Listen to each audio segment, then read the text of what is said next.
Hello and welcome to the Hyphens and Dashes workshop. Today's goals will be to properly identify the differences among hyphens, and dashes, and dashes, and also use each correctly in practice sentences. Let's first take a look at the hyphen. Actually, the majority of this workshop is on hyphens since we use them for more reasons than we use dashes.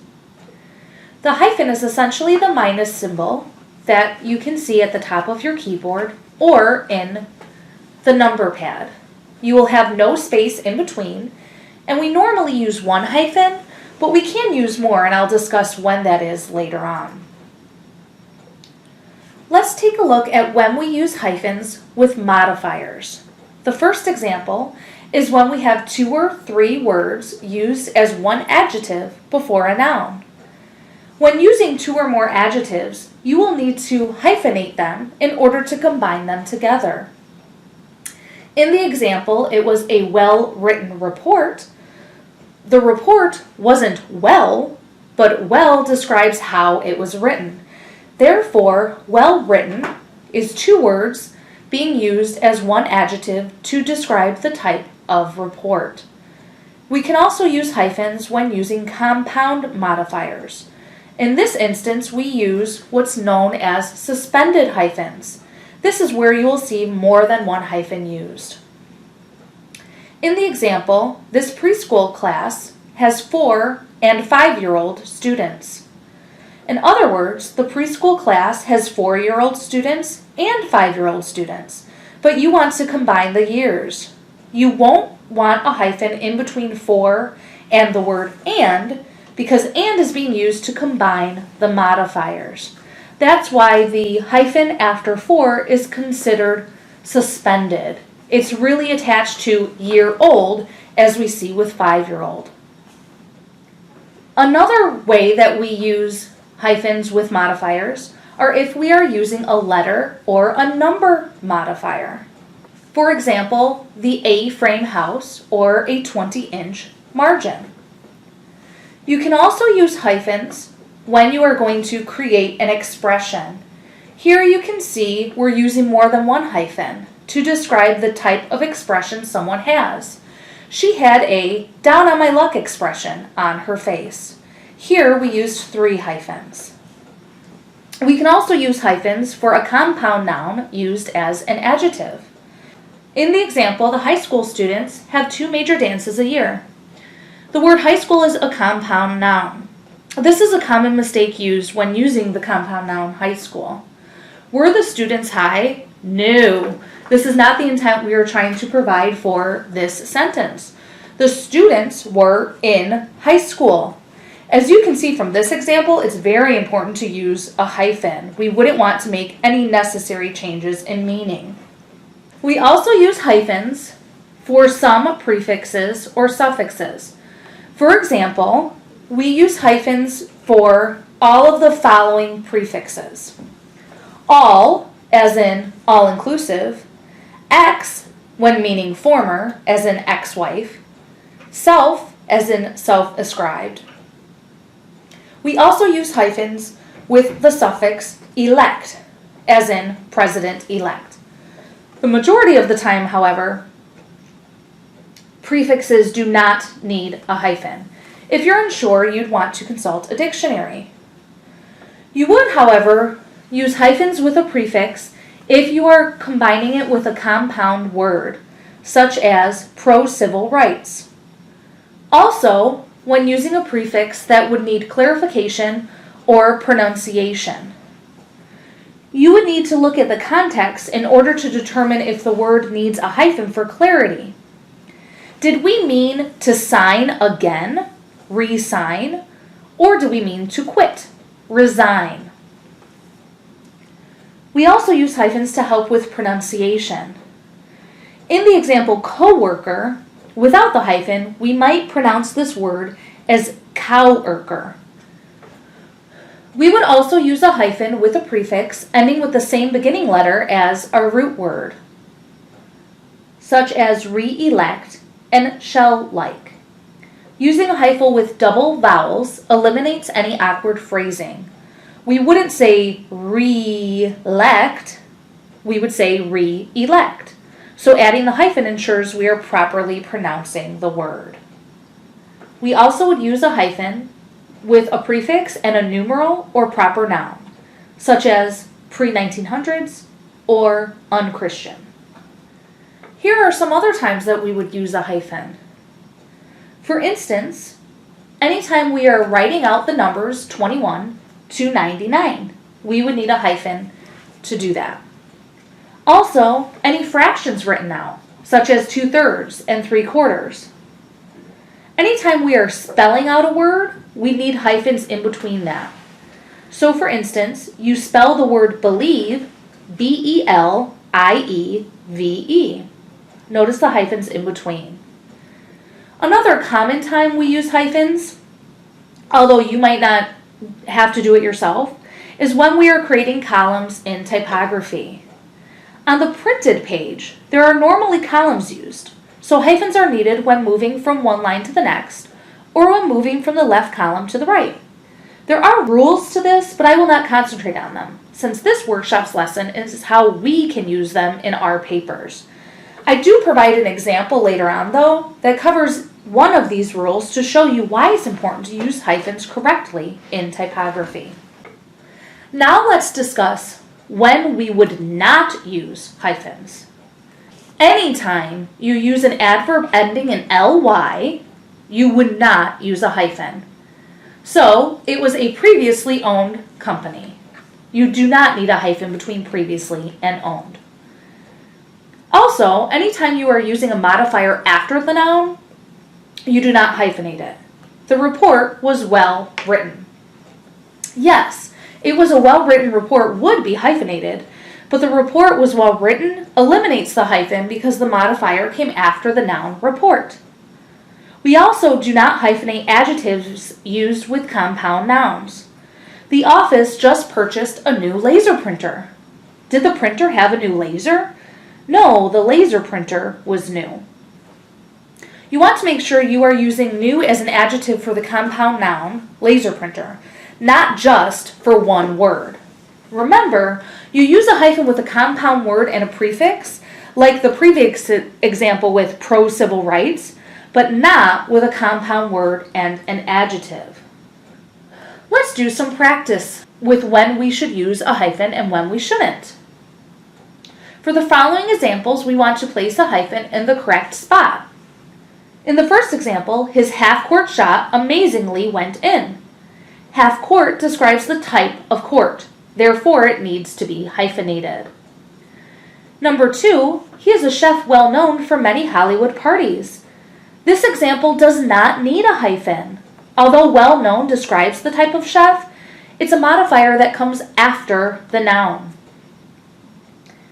Number 3, the pretty as a princess girl smiled from cheek to cheek. Pretty as a princess is an expression, so we need a total of 3 hyphens here in between each word. Number 4, Wednesday was a remarkably hot day. Do we need a hyphen here? No. The hyphen is not needed here since it's an adverb ending in ly. Number 5, even though he is 78 years old, he still jogs every day. Here, we need to hyphenate the number 78. Here are some other practice sentences. Number 1, the chef adds 2/3 of a cup of flour to the recipe. We need to hyphenate the fraction 2/3. Number 2, I cannot recall my earliest memories. No hyphen is needed here. If I meant that I have to recall, as in call someone again, then I would need a hyphen.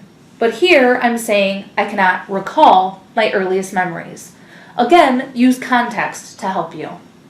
Number 3, burning the flag is considered un-American. Un-American would need a hyphen because it's a prefix with a proper noun.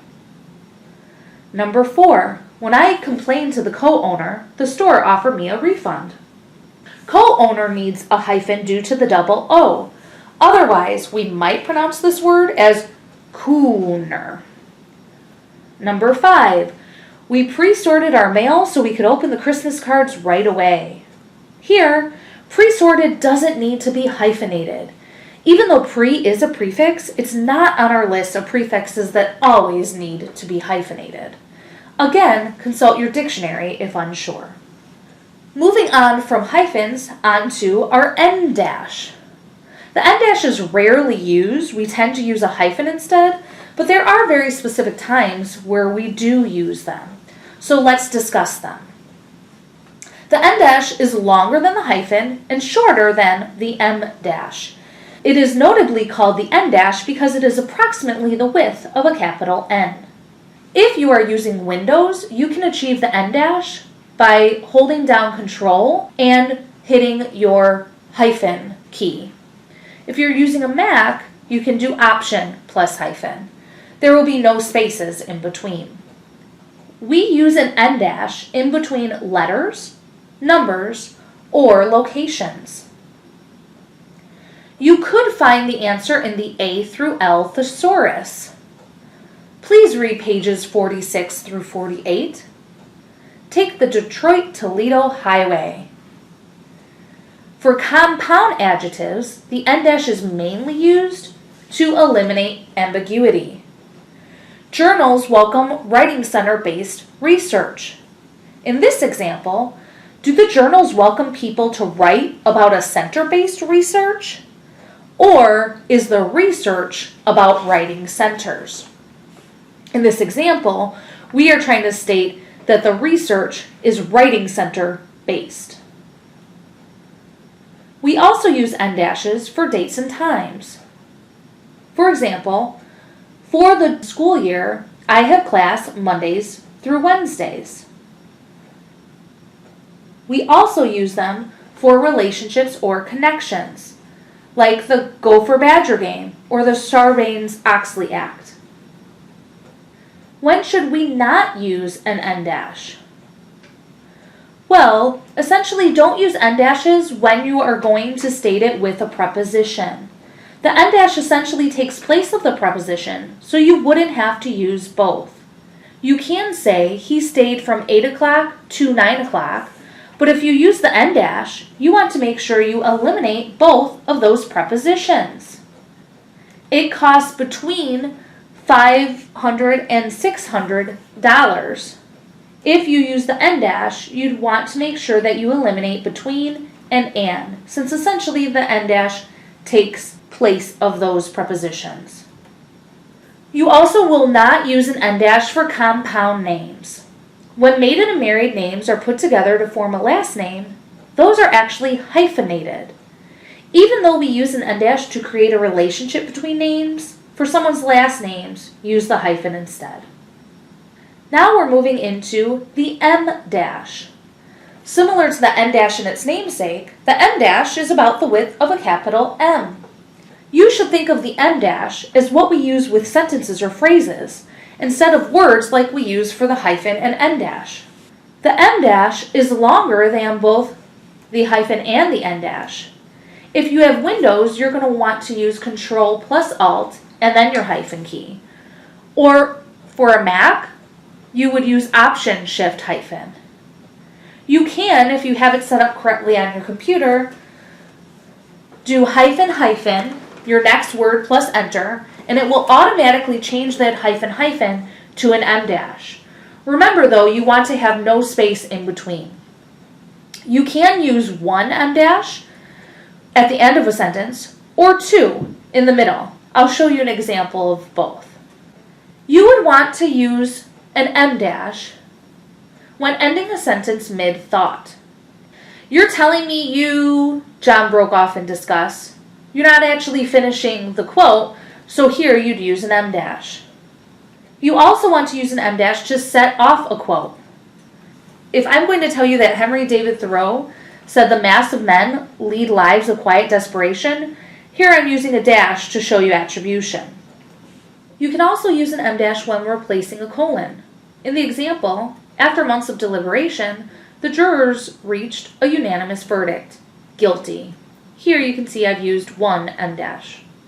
You can also use it when you're trying to emphasize a phrase instead of using commas or parentheses.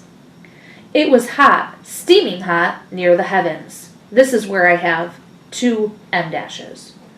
When using dashes for emphasis, they should really be used sparingly. If they're used too often, then you have lost the emphasis. Think about these as shouting the information within the dashes. Remember to eliminate any punctuation before a dash. For instance, you wouldn't put a comma after hot and before the dash. Extra punctuation is unnecessary when using dashes. However, you can use punctuation within the dashes.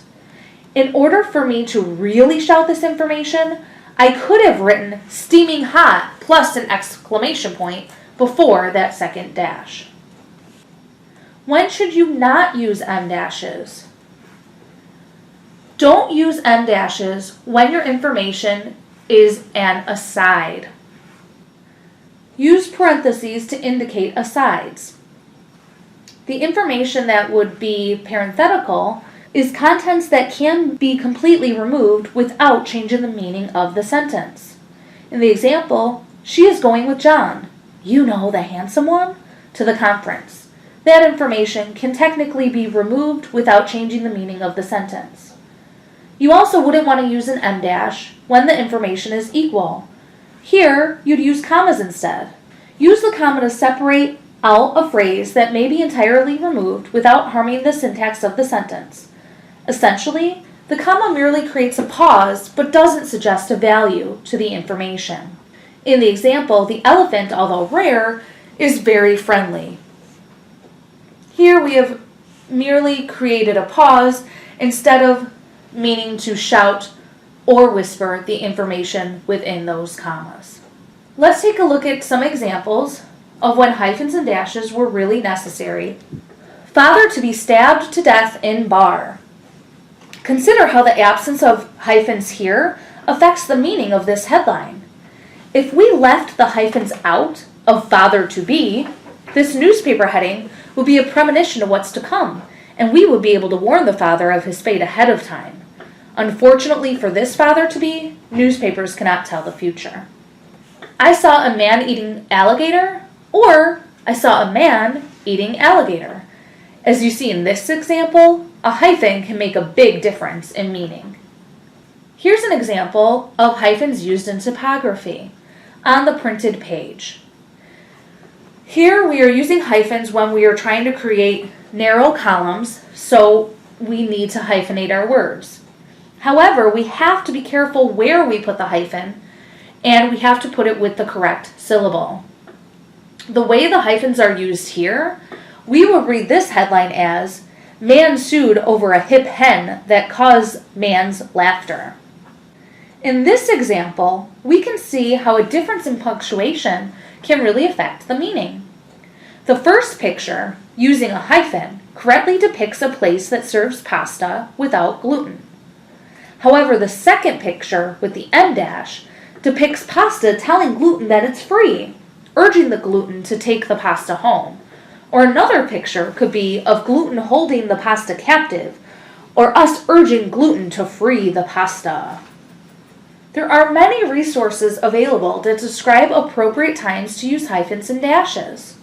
Just a few that we recommend are the Little Brown Handbook, or a writer's reference, the Chicago Manual of Style, and a few websites that offer great information are the University of Minnesota Center for Writing, the Punctuation Guide, and then of course Purdue's OWL website. Thank you very much for attending the Hyphens and Dashes workshop.